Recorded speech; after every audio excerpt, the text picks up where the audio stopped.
The rain hammered against the windows of the old warehouse as Sarah Chen pressed herself against the cold brick wall.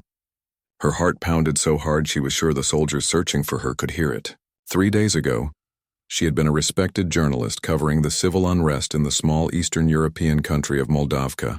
Now she was a fugitive accused of being a spy. The warehouse smelled of rust and abandonment. Sarah had been hiding here since dawn, watching through the grimy windows as military patrols swept through the abandoned industrial district.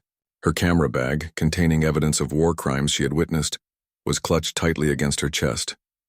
The photos inside could expose the truth about what was really happening in this forgotten corner of the world. Heavy boots echoed outside. Sarah held her breath as the footsteps grew closer. She had chosen this hiding spot carefully, an old textile factory that had been empty for years. The local resistance fighters had told her it was safe, that the military rarely bothered with the abandoned buildings on this side of town. But now, listening to the deliberate pace of the approaching soldiers, she realized how wrong they had been. The main door creaked open with a screech that seemed to echo forever. Sarah squeezed her eyes shut, pressing herself deeper into the shadows behind a stack of rotting fabric bolts. Through the gaps in her hiding spot, she could see flashlight beams cutting through the dusty air. The soldiers were methodical, professional. This wasn't a random patrol. They were specifically searching for something. Or someone. Check every corner, a deep voice commanded in accented English. She's here somewhere. The informant was certain. Sarah's blood turned to ice. An informant. Someone had betrayed her location. Her mind raced through the faces of everyone she had encountered in the past few days. The hotel clerk who had seemed nervous when she checked in. The taxi driver who had glanced too often in his rearview mirror. The young woman at the cafe who had asked too many questions about her work. The flashlight beams were getting closer. Sarah could hear at least 4 different sets of footsteps, spreading out to cover the warehouse systematically. She had nowhere to run. The only exit was the main door they had just entered through, and the windows were too high and too small to escape through quickly. Her phone buzzed softly against her leg. Sarah nearly gasped at the unexpected sound, but managed to keep silent. Very slowly, she reached into her pocket and silenced the device. But the damage might already be done. Had they heard it? She strained her ears, listening for any change in the soldiers' movements. What was that? One of them whispered. The footsteps stopped. In the terrible silence that followed, Sarah could hear her own heartbeat thundering in her ears. She thought about the story she had been working on, the mass graves she had photographed, the testimonies from survivors she had recorded, the evidence of systematic brutality that the world needed to see. If they caught her, if they destroyed her camera, those voices would be silenced forever. The beam of a flashlight swept across the wall just inches from her head. Sarah pressed herself so flat against the bricks that she could feel every rough edge through her jacket. The light moved on, but she knew it would be back. They were being thorough, and her hiding spot wouldn't fool them for much longer. She thought about her editor back in London, probably wondering why she hadn't filed her story yet. She thought about her mother who had begged her not to take this assignment. It's too dangerous, she had said. Let someone else go. But Sarah had insisted. This was the story that could make her career, the truth that needed to be told. Now, crouched in the darkness with soldiers closing in, she wondered if her mother had been right. The footsteps resumed, closer now. Sarah could hear them talking in low voices, coordinating their search. One of them laughed at something, a sound that chilled her to the bone. These weren't regular army soldiers following orders. There was something predatory in that laugh, something that suggested they enjoyed the hunt. Her camera bag suddenly felt impossibly heavy. Inside were not just photographs, but also a small recording device containing interviews with refugees. Hours of testimony describing atrocities, naming names, providing dates and locations. It was dynamite in digital form, capable of bringing down the regime if it ever made it to the outside world. But first, she had to survive the next few minutes. A rat scurried across her foot, and Sarah bit down hard on her lip to keep from crying out. The taste of blood filled her mouth as she fought to remain perfectly still. The rat paused, looking up at her with bright black eyes, then continued on its way as if nothing had happened. "Over here," called one of the soldiers. "I found something." Sarah's heart nearly stopped. Had they found evidence of her presence? A footprint in the dust, perhaps, or a scrap of fabric caught on something sharp? She listened as the footsteps converged on a spot somewhere across the warehouse. "It's just an old blanket," another voice said, disappointed. "Probably left by some homeless person." The footsteps scattered again, resuming the search. Sarah allowed herself to breathe, but only barely. They were getting closer to her section of the warehouse. In a few more minutes, they would reach the fabric bolts where she was hiding. She closed her eyes and tried to think. Was there any way out of this? Could she create a distraction? Something to draw them away long enough for her to escape? But what? The warehouse was empty except for old machinery and rotting textiles. There was nothing she could use. The rain continued to hammer against the windows, masking the small sounds she made as she shifted position slightly. Her legs were starting to cramp from staying in one position for so long. But she didn't dare move. One wrong sound now and it would all be over. "She's here," the commanding voice said with certainty. "I can feel it. Keep looking." Sarah's mouth went dry. There was something in that voice that terrified her more than the others. A cold intelligence, a patience that suggested this man would not give up easily. This wasn't just a routine search anymore. It had become personal. The beam of a flashlight swept across the fabric bolts directly in front of her hiding spot. Sarah held her breath as the light paused, moved away, then returned. Through the gaps in the rotting fabric, she could see a figure approaching slowly, deliberately. The game was almost over. The flashlight beam stopped directly on the fabric bolt where Sarah was hiding. She could see the light through the rotting material, could feel its heat on her face. Her entire body tensed as she prepared for discovery, but the light moved on after what felt like an eternity. "Nothing here," the soldier called out, but his voice was closer than Sarah had expected, much closer. She forced herself to remain perfectly still as heavy boots walked past her hiding spot. The soldier was so close she could smell cigarette smoke on his uniform. He paused directly in front of the fabric bolts and Sarah was certain he could hear her heartbeat. But after a moment that stretched like hours, he moved on.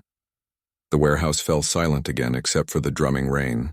Sarah waited, counting her breaths, trying to determine if the soldiers had left or if they were setting a trap. After what felt like 30 minutes but was probably only 5, she heard the commander's voice again. "Spread out to the other buildings," he ordered. "If she's not here, she's close by. Check the machine shop next door." The footsteps receded toward the main door. Sarah heard it creak open and then slam shut, but she didn't move, not yet. This could be a trick, leaving one soldier behind to wait for her to emerge. She had read about this tactic in her research on military operations. 20 more minutes passed before Sarah finally allowed herself to shift position.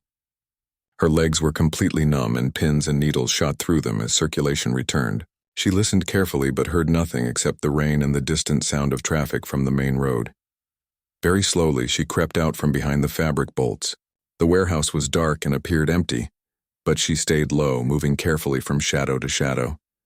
Her camera bag felt heavier than ever as she made her way toward the back of the building, looking for another exit. That's when she found the stairs. Hidden behind a pile of old machinery was a metal staircase leading to what must have been the factory's office level. Sarah climbed carefully, testing each step before putting her full weight on it. The metal groaned softly but held. At the top, she found herself in a long corridor lined with small offices. Most of the office doors were open, revealing empty rooms with broken windows and water-stained walls. But at the far end of the corridor, one door was closed. Sarah approached it cautiously, her hand trembling as she reached for the handle. The door opened to reveal a small office that looked different from the others. Someone had been using this space recently.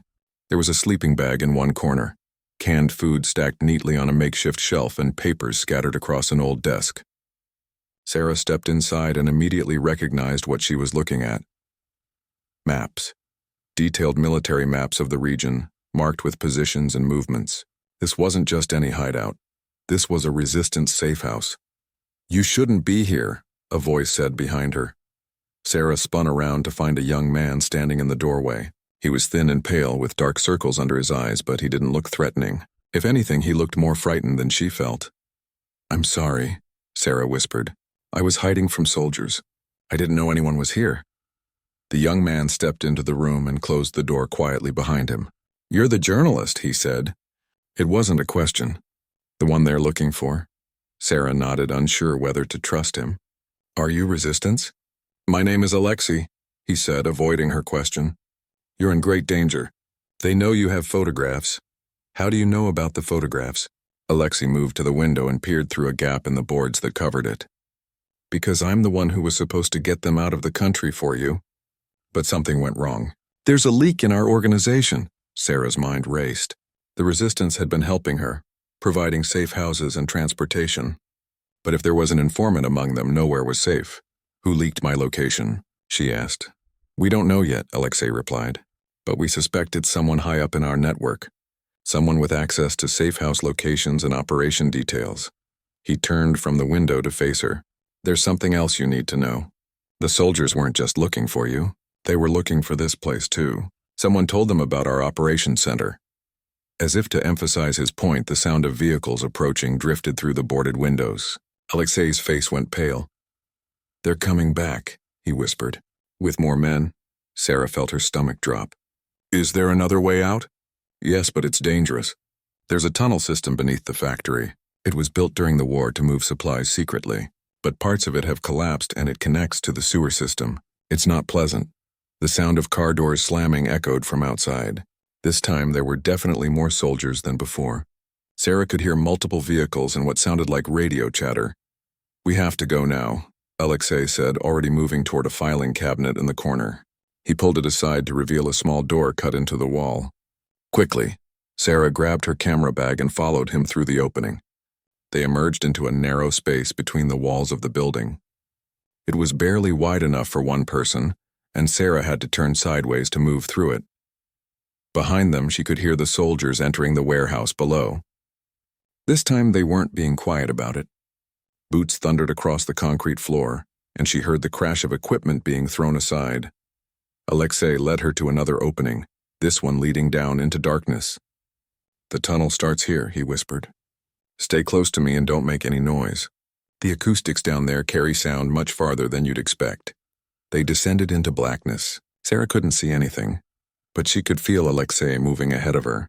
The air was damp and smelled of mold and decay. Her feet splashed through puddles of standing water, and she tried not to think about what might be living in the tunnels. Above them, the sounds of the search grew more intense. Sarah heard furniture being overturned and walls being knocked. They had found the safe house. This way, Alexei breathed, so quietly she almost didn't hear him. They moved through the tunnel system for what felt like hours but was probably only 20 minutes. The passages were maze-like, branching off in multiple directions. Sarah was completely lost, dependent on Alexei's knowledge of the underground network. Finally, they stopped at what felt like a dead end. Alexei fumbled around in the darkness for a moment. Then Sarah heard the sound of metal grating against stone. A dim light appeared above them. Storm drain, Alexei explained as they climbed up through the opening. We're 3 blocks from the factory.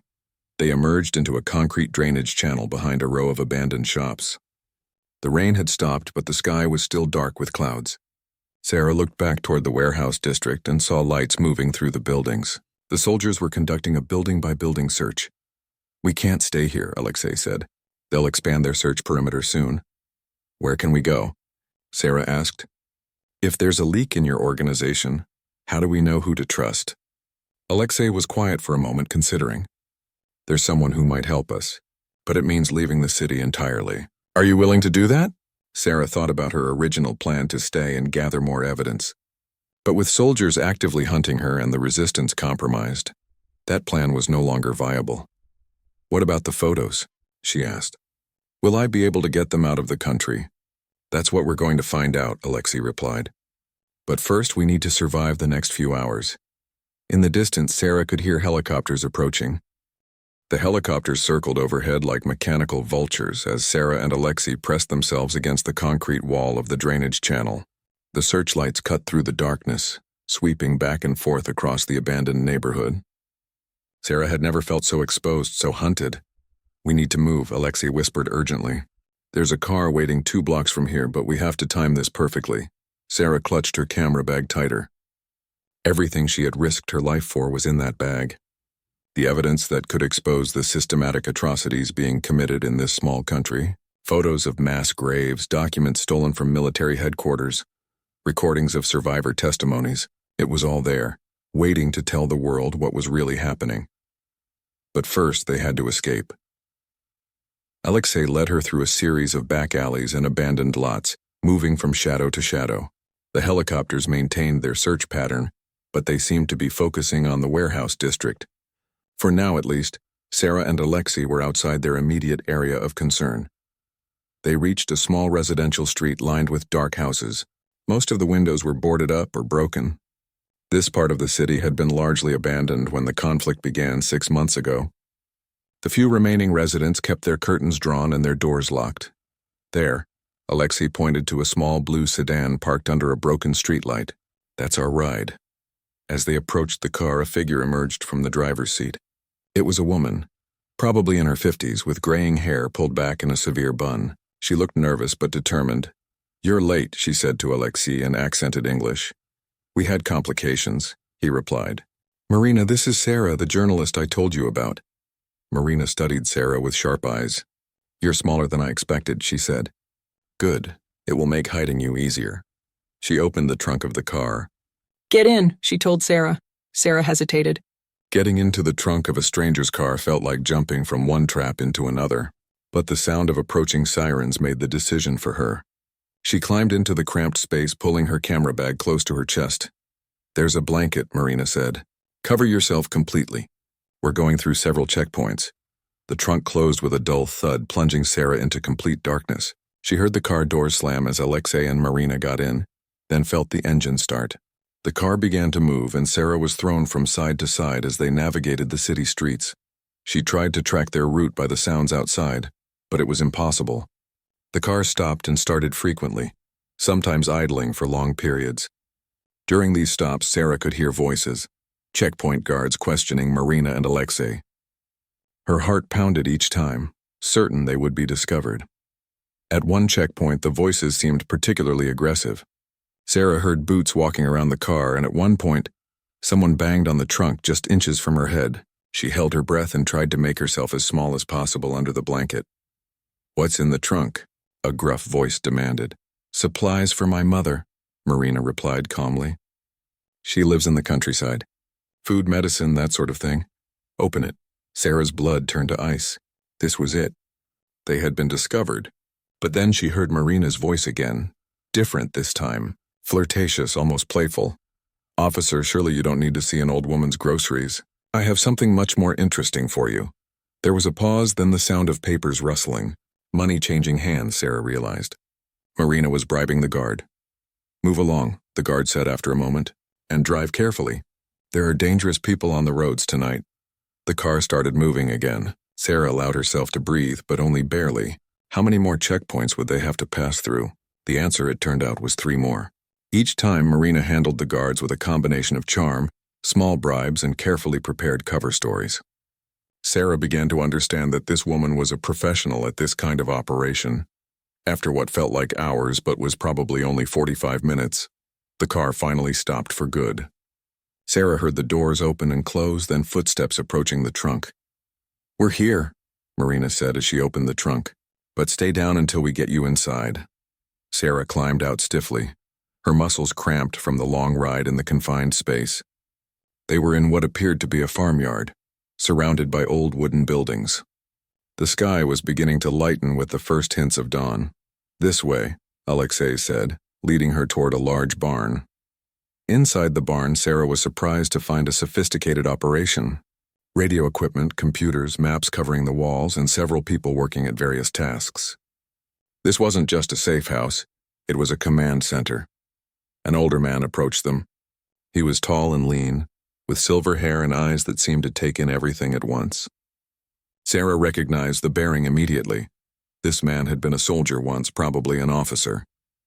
"I'm Colonel Petrov," he said, extending his hand. "Retired, of course. Welcome to our little operation." Sarah shook his hand, noting the firm grip and steady gaze. "Thank you for helping me." "I haven't decided to help you yet," Petrov replied bluntly. "First, I need to know exactly what you have in that bag and whether it's worth the risk we're taking." Sarah hesitated. She had been protecting her evidence so carefully that showing it to anyone felt dangerous. But these people had already risked their lives to get her out of the city. "Photographs," she said finally. "Evidence of mass graves, execution sites, military documents. Enough to prove what's really happening here. Petrov nodded slowly. And you think the outside world will care? They have to, Sarah replied. Once people see this, they can't ignore it anymore. You have more faith in the world than I do, Petrov said. But perhaps that's what we need right now. Faith. He gestured to a table in the corner of the barn. Show me. Sarah opened her camera bag with trembling hands. The memory cards were stored in a waterproof case, along with backup drives and printed copies of the most important documents. She'd been meticulous about protecting the evidence, knowing that losing it would mean that dozens of people had died for nothing. Petrov examined the materials carefully, his expression growing darker with each photograph and document. The other people in the barn gathered around, their conversations growing quiet as they realized what they were looking at. This is worse than we thought, Petrov said finally. Some of these locations we didn't even know about. There are more, Sarah said. I had contacts who were feeding me information about other sites, but I was captured before I could investigate them. Your contacts are probably dead now, Petrov said matter-of-factly. Anyone who helped you has become a target. The weight of that statement hit Sarah like a physical blow. How many people had died because of her investigation? How many lives had been lost trying to help her expose the truth? We need to get this evidence out of the country, she said, trying to focus on the mission. People need to see this. Agreed, Petrov said. But it won't be easy. The borders are heavily monitored, and they know you're trying to leave. They'll be watching all the usual routes. What do you suggest? Petrov was quiet for a moment, studying the maps on the wall. There might be a way, he said finally. But it's dangerous and there are no guarantees. Before he could explain further, one of the radio operators called out urgently. Colonel, we're receiving reports of a major military operation. They're conducting house-to-house searches throughout the city. Petrov's expression hardened. They're not just looking for the journalist anymore, he said. They're trying to roll up our entire network. Sarah felt a chill run down her spine. This was her fault. Her investigation had brought this down on all of them. We need to accelerate our timeline, Petrov said. The longer we wait, the more dangerous this becomes. He turned to Sarah. Are you prepared to trust your life to people you've just met? Sarah looked around the barn at the faces watching her. These people had already risked everything to help her. They were her only hope of getting the evidence to the outside world. Yes, she said. What do we need to do? Colonel Petrov spread a detailed map across the table, pointing to various routes marked in different colored pencils. Sarah could see that this wasn't hastily planned. These people had been preparing escape routes for months, maybe years. The traditional border crossings are impossible now, Petrov explained. They've tripled security and have your photograph at every checkpoint. But there's an old smuggling route through the mountains that might work. He traced a line with his finger through a remote area marked with elevation contours. It's a 3-day hike through difficult terrain. The path crosses the border at an altitude where the guards don't patrol regularly. Too cold, too dangerous for most people to attempt. Most people? Sarah asked, not liking where this was heading. The route is used by smugglers moving high-value cargo, Alexei explained. People who are willing to risk everything for enough money. But there are dangers beyond just the cold and the altitude. Marina, who had been silent since they arrived, finally spoke up. Border guards aren't the only threat in those mountains. There are wolves and worse, armed groups that prey on travelers, people who rob and kill anyone they find. Sarah studied the map, trying to understand what she was getting herself into. The route wound through some of the most remote and treacherous terrain in the region. Even in good weather, it would be challenging for an experienced hiker. But winter was approaching and conditions would only get worse. When would we leave? She asked. Tonight, Petrov said. Every hour we delay increases the risk. Our sources indicate that military units are moving to seal off all the mountain passes. If we wait another day, the window might close entirely. One of the radio operators called out again. Colonel, we're receiving reports that they've arrested 3 of our people in the city. They're conducting interrogations. The barn fell silent. Sarah could see the worry on everyone's faces. These weren't just abstract resistance fighters, they were people with families, with lives they were risking for a cause they believed in. How much time do we have before they break? Petrov asked quietly. Maybe 12 hours, Marina replied. Pavel is strong, but everyone has a breaking point. Sarah felt sick. More people were suffering because of her investigation. Maybe I should turn myself in, she said. If I surrender, they might leave the rest of you alone.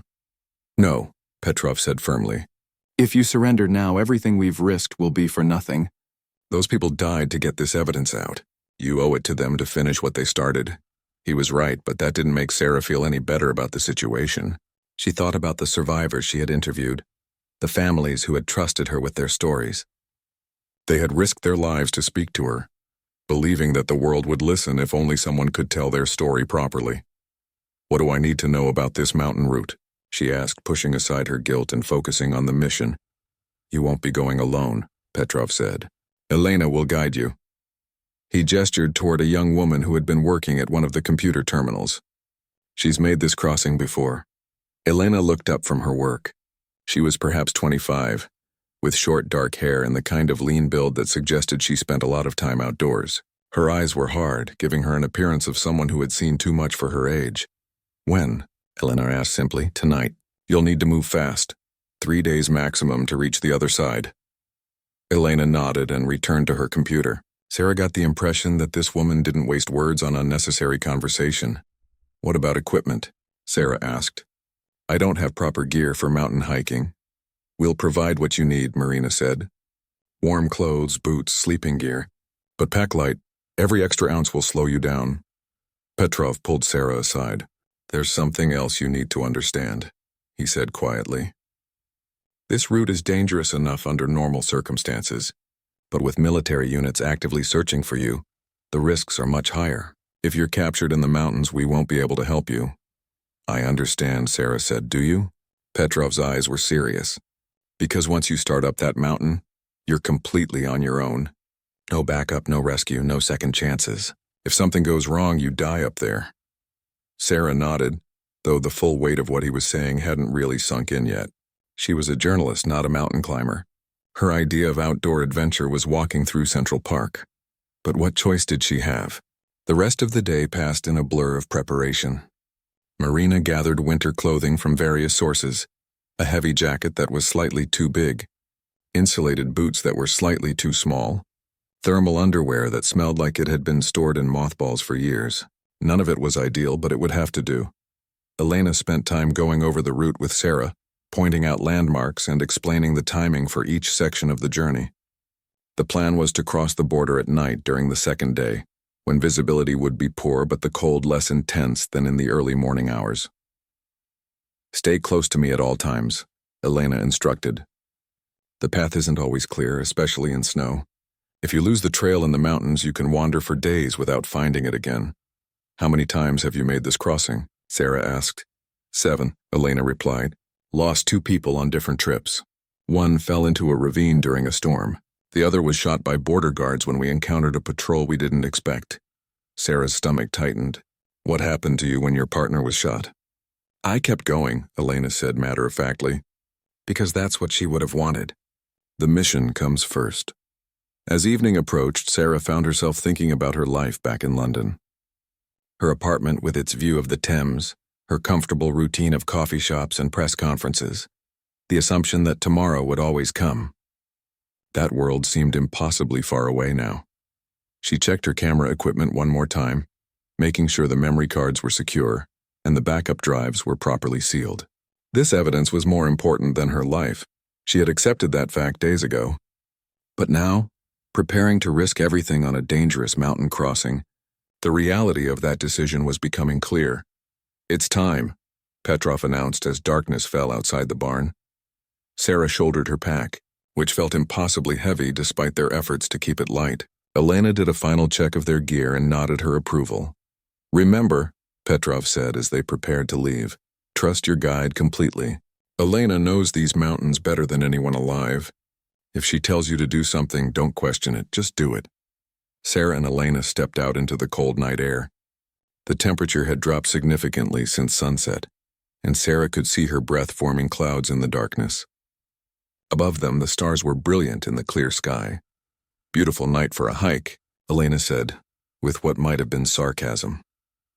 They walked across the farmyard toward a pickup truck that would take them to the base of the mountain trail. Sarah took one last look back at the barn where people were still working by lamplight, still risking their lives for a cause larger than themselves. Then they were driving through the darkness toward the mountains that would either save Sarah's life or claim it. The truck dropped them at the end of a rutted dirt road that disappeared into thick forest. Sarah could barely make out the beginning of what Elena called a trail. It looked more like a deer path winding up into darkness. The mountains loomed above them, black silhouettes against the star-filled sky. "From here we walk," Elena said, adjusting her pack and checking her GPS device. 12 hours to the first shelter. We need to maintain a steady pace." Sarah hefted her pack and immediately understood why Elena had been so insistent about traveling light. The weight seemed to double with each step as they began climbing the steep trail. Within 20 minutes, she was breathing hard and struggling to keep up with Elena's steady pace. "You need to find your rhythm," Elena said without turning around. "Don't fight the mountain, work with it. Long, steady steps. Save your energy for when you really need it." The trail wound through dense pine forest, following what seemed to be an ancient path carved by generations of travelers. Sarah tried to follow Elena's advice, but her legs were already burning from the constant uphill climb. She had always considered herself to be in decent shape, but this was different from anything she had ever attempted. After 2 hours of climbing, they reached a small clearing where Elena called for their first rest. Sarah collapsed onto a fallen log, gasping for air in the thin mountain atmosphere. Her feet were already sore despite the hiking boots Marina had found for her. "How much higher do we go?" Sarah asked between breaths. Elena consulted her GPS. "We're at about 4,000 feet now. The border crossing is at 8,000 feet. But we don't go straight up. The trail follows the mountain ridges, so it's longer but less steep. 8,000 feet. Sarah had never been at that altitude before. She wondered if she would be able to breathe properly, or if the thin air would make the journey even more difficult. "Drink water," Elena instructed. "Dehydration happens faster at altitude, especially in cold weather. But don't drink too much. We need to conserve our supplies." They resumed hiking, and Sarah began to understand the rhythm Elena had described. Instead of fighting the steep sections, she learned to lean forward and take smaller steps, using her leg muscles more efficiently. The technique helped, but she was still struggling to match Elena's pace. The forest gradually thinned as they gained altitude, and the trees became smaller and more sparse. The wind picked up, carrying the scent of snow from the higher elevations. Sarah pulled her jacket tighter and tried not to think about how much colder it would be at 8,000 feet. Around midnight, they encountered their first real danger. Elena suddenly stopped and held up her hand, signaling for silence. Sarah froze behind her, straining to hear whatever had caught Elena's attention. At first, there was nothing but the sound of wind through the trees. Then she heard it, voices speaking in low tones somewhere ahead of them on the trail. Elena motioned for Sarah to follow her off the path and into the cover of the trees. They crouched behind a large boulder, and Elena pulled out a small pair of binoculars. "Border Patrol," she whispered after studying the figures ahead. 3 men with rifles. They're not supposed to be this far down the mountain." Sarah's heart sank. If the border guards were patrolling this low on the trail, it meant they were actively searching for her. "The net was tightening. Can we go around them?" Sarah asked quietly. Elena studied the terrain through her binoculars. "Possible, but risky. The ground is steep and rocky on both sides of the trail. If we dislodge any stones, they'll hear us. And if one of us falls..." The voices grew closer. Sarah could now make out individual words, though she didn't understand the language. The guards seemed to be having a casual conversation, not the urgent communication of a search team. Maybe they didn't know exactly where to look. "We wait," Elena decided. "They're moving down the trail. If we're patient, they'll pass by our position." Waiting turned out to be the hardest part. Crouched behind the boulder with the cold seeping through her clothes, Sarah fought to control her breathing and keep her muscles from cramping. The guards took their time, stopping frequently to examine the trail and shine their flashlights into the forest. At one point, a beam of light swept directly over their hiding spot. Sarah pressed herself flat against the ground, certain they had been discovered. But the light moved on, and the voices continued down the trail. After what felt like hours but was probably only 30 minutes, the sounds faded into the distance. Elena waited another 10 minutes before finally standing up. "They're gone," she said. "But this changes things. If they're patrolling this section, they might have checkpoints higher up the mountain." They returned to the trail and resumed climbing. But the encounter had shaken Sarah's confidence. The mountain suddenly felt less like a path to freedom and more like a trap closing around them. The trail became steeper and more treacherous as they gained altitude. Several times Sarah had to grab onto rocks or tree branches to keep from sliding backward on loose gravel. Her hands were getting numb despite her gloves, and she could feel blisters forming on her feet. "How much further to the shelter?" she asked during another rest stop. Elena checked her GPS again. 4 more hours. Maybe 5 at our current pace. Sarah wanted to ask if they could move faster, but she knew she was already pushing herself to her limits. Elena had adjusted her pace several times to accommodate Sarah's slower speed, and asking for more would be unfair. Dawn was breaking when they finally reached the first shelter. It wasn't much, a small stone building that looked like it had been built decades ago and abandoned to the elements. But it had 4 walls and a roof, which made it seem like luxury after the long night of climbing. Inside, the shelter was basic but functional. There were wooden sleeping platforms along the walls, a small fireplace, and shelves where previous travelers had left supplies. Elena immediately began checking the space for signs of recent use. "We're alone," she announced after a thorough inspection. "No one has been here for at least a week." Sarah collapsed onto one of the sleeping platforms, too exhausted to care about comfort. Every muscle in her body ached, and her feet felt like they were on fire inside her boots. "Rest for 4 hours," Elena said, checking her watch. "Then we continue. The next section is the most dangerous. We'll be above the tree line with no cover if anyone is watching." Sarah was asleep before Elena finished speaking. But her rest was filled with nightmares about border guards and helicopters, and she woke several times with her heart pounding. Even in her dreams, she couldn't escape the feeling of being hunted. When Elena shook her awake, it felt like she had just closed her eyes. The sun was higher now, streaming through the small windows of the shelter. Outside, Sarah could see that they had climbed above most of the forest. The landscape ahead looked barren and intimidating. "Eat something," Elena said, offering her energy bars and water. "The next section will require all your strength." As they prepared to leave the shelter, Sarah caught her first clear view of the terrain ahead. The trail wound across open mountainside, exposed to view from multiple directions. If there were guards or aircraft searching for them, they would be sitting ducks out there. "Stay close to me," Elena repeated as they shouldered their packs. "And whatever happens, don't stop moving unless I tell you to. Speed is our only protection now." They stepped out of the shelter into the bright mountain sunlight. The air was thin and cold, and Sarah could feel the altitude affecting her breathing. But there was no time to adjust gradually. They had to cross the exposed section before anyone spotted them. The trail ahead stretched across the mountainside like a scar, leading toward a high pass that marked the border between 2 countries. Beyond that pass lay freedom and the chance to share her evidence with the world. But first they had to survive the next 24 hours. The exposed mountainside felt like walking across a stage with invisible watchers in the audience. Sarah kept expecting to hear the distant sound of helicopters or the shout of guards who had spotted them. Every shadow on the rocky terrain looked like it might be hiding a sniper. Elena set a punishing pace across the open ground. There was nowhere to hide if they were discovered, so their only defense was speed. Sarah's lungs burned in the thin air and her legs trembled with exhaustion, but she forced herself to keep up. The weight of her camera bag seemed to increase with every step. "Don't look back," Elena instructed when Sarah started to turn her head. "It will only slow you down and make you more nervous." The trail zigzagged up the mountainside, gaining altitude with each switchback. Sarah tried to focus on putting one foot in front of the other, but the exposure was terrifying. To their left, the mountain dropped away into a deep valley. To their right, steep rocky slopes offered no cover from observation. After 2 hours of climbing, they reached a narrow ledge where Elena finally called for a rest. Sarah collapsed against the rock wall, gasping for air. Her heart was pounding so hard she could hear it in her ears.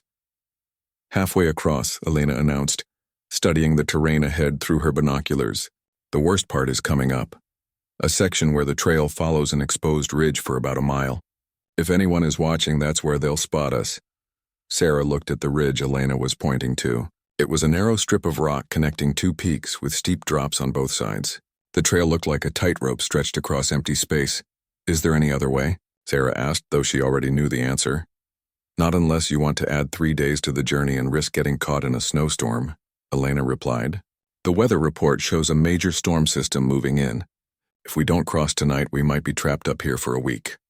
As they prepared to continue, Sarah noticed something that made her stomach clench with fear. There were fresh footprints in the dust ahead of them on the trail. Boot prints, military style, pointing in the same direction they were traveling. Elena saw them too. "Border Patrol," she confirmed grimly. "Maybe 6 hours ahead of us. They're moving toward the ridge. Are they looking for us specifically? Probably. Are they setting up an ambush at the border crossing?" Elena studied the prints more closely. 3 men moving fast. They're not trying to hide their presence. Sarah felt the walls closing in around her.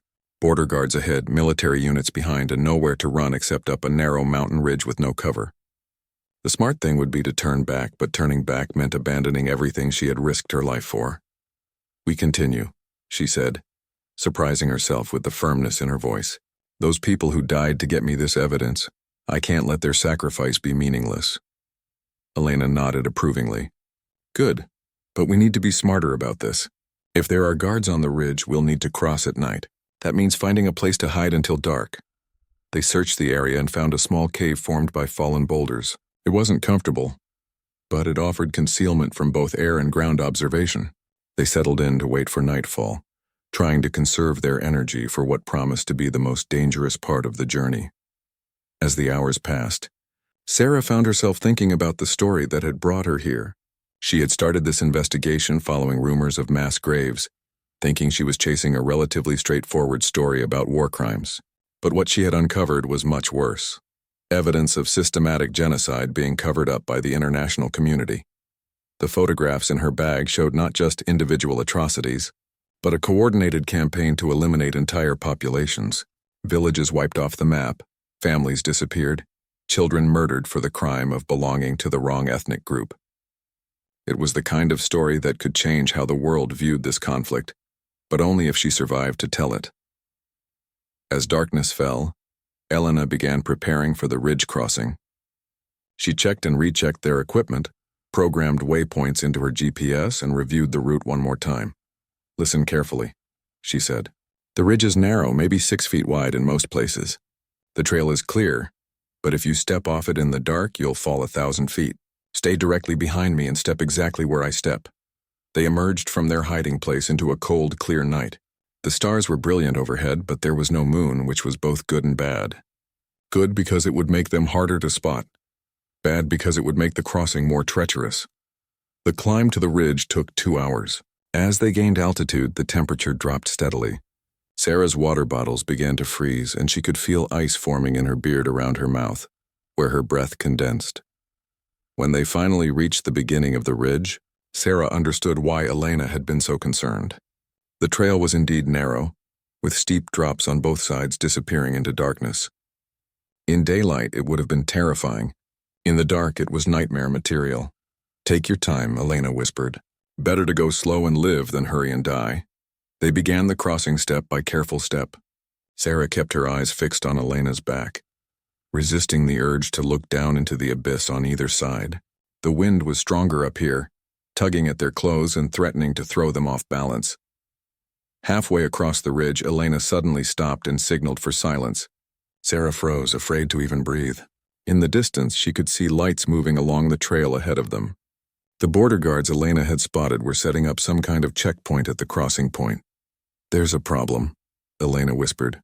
"They're not just patrolling, they're waiting. Someone knew we were coming this way."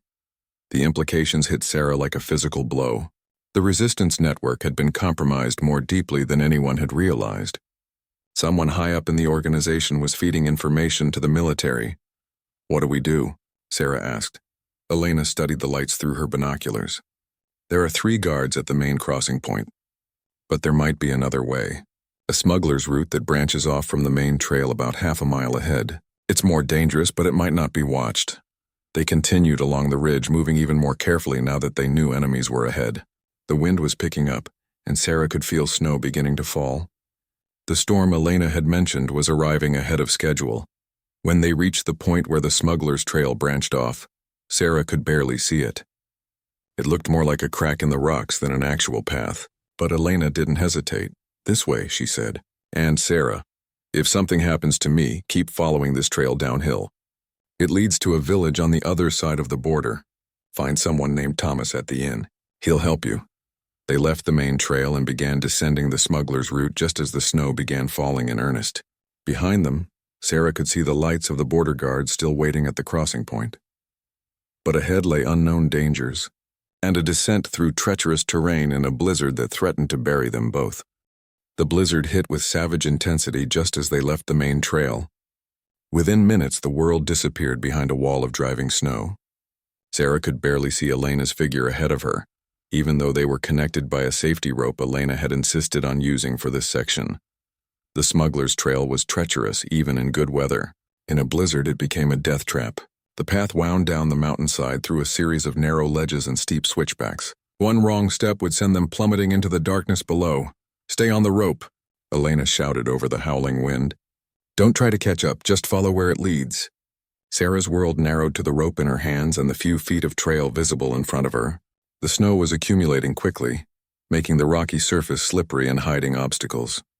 Several times she nearly lost her footing on ice-covered stones. The temperature was dropping rapidly. Sarah's extremities were going numb despite her gloves and heavy boots. She tried to keep her fingers moving, but the cold was beginning to affect her coordination. Each step required enormous concentration.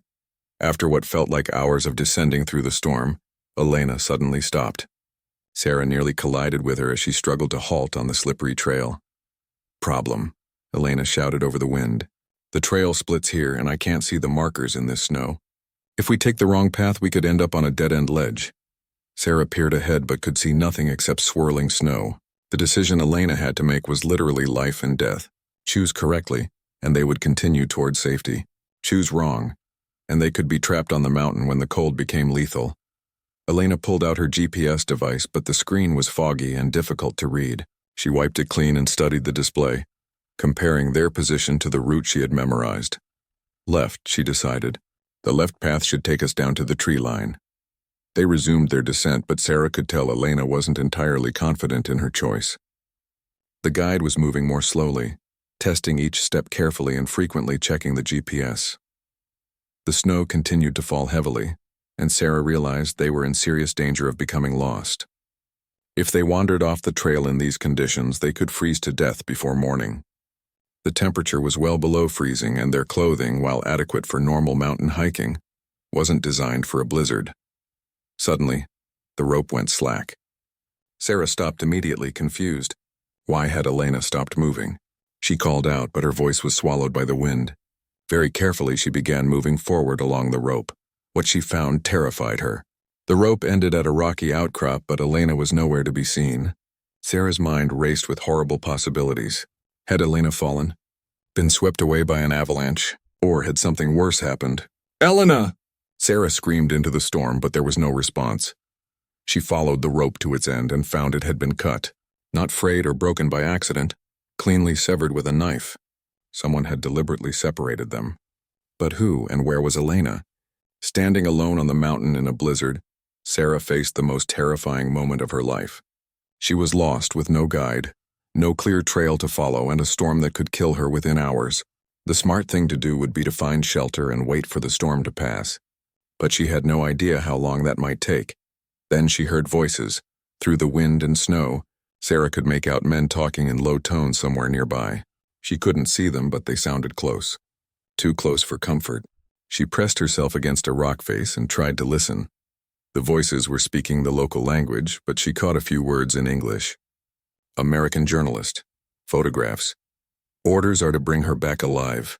They had found her. Somehow the border guards had tracked them through the storm. But what had happened to Elena? Was she captured, dead, or hiding somewhere nearby? Sarah had to make a decision. She could surrender and hope they would treat her humanely, or she could try to escape and risk dying in the blizzard. But surrendering meant the evidence in her camera bag would disappear, and all the people who had died to help her would have sacrificed their lives for nothing. Very quietly, she began moving away from the voices, feeling her way along the rock face. If she could put some distance between herself and the guards, maybe she could find a place to hide until the storm passed. That's when she heard Elena's voice, weak but unmistakable. "Sarah, here. Come toward my voice." Sarah followed the sound and found Elena wedged into a narrow crevice between two boulders. The guide was injured. Blood was visible on her forehead, and she was holding her left arm awkwardly. "What happened?" Sarah whispered. "Ambush," Elena replied through gritted teeth. "They were waiting for us. I managed to get away, but I think my arm is broken. Can you move? Not far. And not fast. Elena's face was pale with pain and cold. You need to go without me. Sarah felt her world collapsing. Elena was her only hope of navigation, her only chance of finding the safe route down the mountain. Without her guide, Sarah would be wandering blind through treacherous terrain. I can't leave you here, Sarah said. You have to, Elena replied firmly. The evidence you're carrying is more important than both our lives. Follow the trail downhill. When you reach the tree line, look for a stream. Follow it downstream for about 2 miles and you'll reach the village I told you about. The voices were getting closer. Sarah could see flashlight beams cutting through the snow, searching methodically. They had maybe 2 minutes before the guards found their hiding spot. Elena pressed something into Sarah's hand, a small device that looked like a GPS unit. Emergency beacon, she explained. When you reach the village, press the red button. It will send a signal to our contacts across the border. They'll come for you. Elena, go now. Sarah squeezed Elena's hand once, then crept out of the crevice and began moving downhill as quietly as possible. Behind her, she could hear the guards getting closer to Elena's hiding spot. She wanted to help, wanted to fight, but she knew Elena was right. The evidence had to come first. The descent through the storm was a nightmare of slipping, falling, and getting back up again. Without Elena's guidance, Sarah had to guess at the route, following what seemed like the most logical path downhill. Several times she nearly walked off ledges that were invisible in the blowing snow, but gradually, miraculously, she began to see trees ahead, the tree line. She had made it through the worst of the mountain terrain. Following Elena's instructions, she looked for a stream and found one, its water black against the white snow. The stream led downhill through a forested valley, and Sarah followed it as Elena had instructed. Her feet were numb, her hands were barely functional, and she was exhausted beyond anything she had ever experienced. But she kept moving. As dawn began to break, the snow finally stopped falling. Through the trees ahead, Sarah could see smoke rising from chimneys. A village. She had made it. She stumbled into the main street of the small mountain town and saw a sign, Guest House Thomas, the inn Elena had mentioned. Sarah pushed through the door and collapsed just inside, her camera bag still clutched protectively against her chest. A middle-aged man rushed over to help her. You must be Sarah, he said in accented English. We've been expecting you. Sarah looked up at him through eyes blurred with exhaustion and relief. Elena, she managed to say. She's still up there. They caught her, Thomas nodded grimly. We know. We received her emergency signal an hour ago. He helped Sarah to a chair by the fireplace. But you made it. And that's what matters. The evidence you carry will save more lives than we could rescue on the mountain. As warmth began to return to her body, Sarah finally allowed herself to believe she had succeeded. The photographs and documents in her bag would soon be transmitted around the world. The truth would finally be told. But as she sat by the fire, waiting for Thomas to arrange her transport to safety, Sarah couldn't stop thinking about Elena, somewhere on the mountain, injured and captured. The price of truth, she realized, was always paid by someone else. 3 weeks later, Sarah's story appeared on the front pages of newspapers around the world.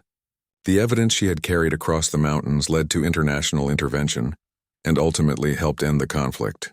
But she never forgot the faces of the people who had died to make that story possible. And sometimes, in her dreams, she still heard Elena's voice calling through the mountain storm, telling her to keep moving, to never give up no matter what the cost.